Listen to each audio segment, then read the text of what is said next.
وحده والصلاة والسلام على من لا نبي بعده. د دې څخه مخکې په سبق کې مو دا خبره کړې وه چې قرآن مجید ولې باید ښایسته ووایو او قرآن مجید د ښایسته ویلو حکم ولې سوی دی. یو حدیث کې راځي نبی کریم علیه السلام فرمایي اقرأوا القرآن بلحون العرب واصواتها، تاسې قرآن وایاست د عربو په لهجو باندې و اصواتها د دوی په اوازو باندې. دلته لفظ د لحون راغلی دی. د لحن ځان ته خپل یو څلور معانی وي دي چې دلته لحن په معنا د الحان و د لحون هغه تبعیل ابو لهجه او اصواتها چې ورباندې عطف دی پر لحون العرب باندې.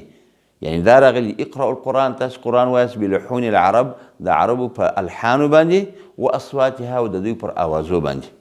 او دا یو حقیقت دی چې معطوف او معطوف علیه په حکم کې سره یوي خو په حقیقت کې سره جلا وي. نو باید دا مو پیژنو لکه څرنګه چې د فوائد مکیه په خاتمه کې دوهم فصل کې راغلی دي چې الحان څه ته وایي او انغام څه ته وایي. هلته دا خبره په وضاحت سره بیان شوې ده چې الحان هغه فطرتي پیدایشي طبعي یو انسان چې په کوم معاشره کې وزیږي پیدا سي او هغسې خبرې چې خبرې زده کړي خبرې شروع کړي همداسې خبرې کوي لکه دغه معاشرې دغه چاپېریال دغه ټولنې خلک چې په څه طریقه سره خبرې کوي دې ته الحان وایي. او کوم چې اصواتها دي هغه ته بیا انغام وایي. هغه خپل ځان ته وختونه لري، ځان ته معانی لري، ځان ته اوقات لري.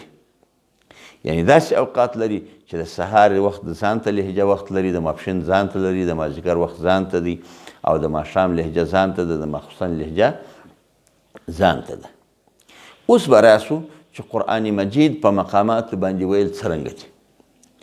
قرآن مجید په مقاماتو سره ویل حرام هم دی، مکروه هم دی، مباح هم دی، مستحب هم دی، حتی چې سنت هم دی. خو لیکن کله اولا مقامات باید کم سړی زده کړي.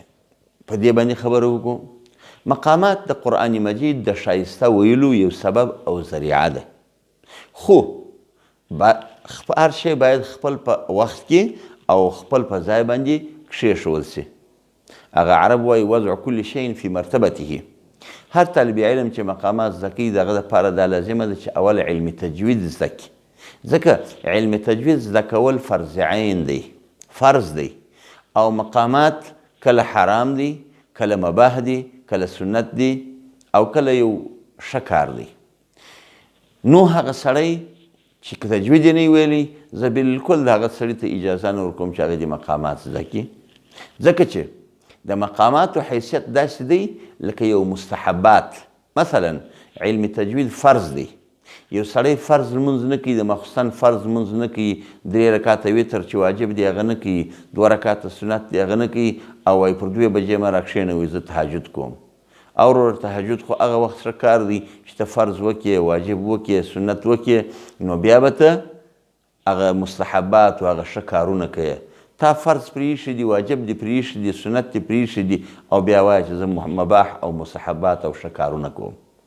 نو مقامات د قرآن مجید د ښایست یو ذریعه ضرور ده، لیکن خپل ځان ته وخت لري چې باید د علم تجوید ویلی وي، په تجوید باندې پوه وي، لحن جلی، لحن خفي او همدارنګه په نور چې کوم احکام د علم تجوید دي هغه باید زده وي. نن سبا دا بله ډېره پرمختللې ده چې دته علم تجوید نه دی ویلی، نه جمال القرآن ویلی دی، نه د یو چا څخه باقاعده ترتیل ویلی دی، نه مشق کړی دی، نه فواید مکیه ویلی ده، نه قرآن په حدر زده دی او نه مقدمة الجزري ویلی ده، نه یاده کړې ده، خو بس لګیا وي چې زه مقامات زده کوم. لہذا مقامات قرآن صرف یو غنا نه ده. قرآن صرف غنا نه ده چې بس ته ښایسته ووایه ولو که ته لحن جلي کوې، ولو که ته لحن خفي کوې، ولو که ته اخفا نه کوې، که اظهار نه کوې، که مد نه کوې، که قصر نه کوې، که تفخیم نه کوې، که ترقیق نه کوې. قرآن مجید صرف غنا نه ده. قرآن مقامات هغه وخت مستحب ښه کار دی چې د تجوید مطابق وي. مثلا یو سړی وایي زه په مقاماتو کې وایم لیکن دی لحن جلي کوي، حرام دی. تمام علما متفقه ته ورباندې.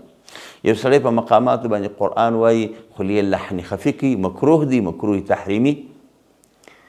او ښه کار کله دی چې هغه وخت چې سړي علمي تجوید ویلی وي، پر تجوید باندې عبور لري، پر احکامو تجوید باندې عبور لري، نو بیا که دی ووایي چې زه مقامات زده کوم نو ښه کار دی، مباح دی، مستحب دی، باید ویې کړي.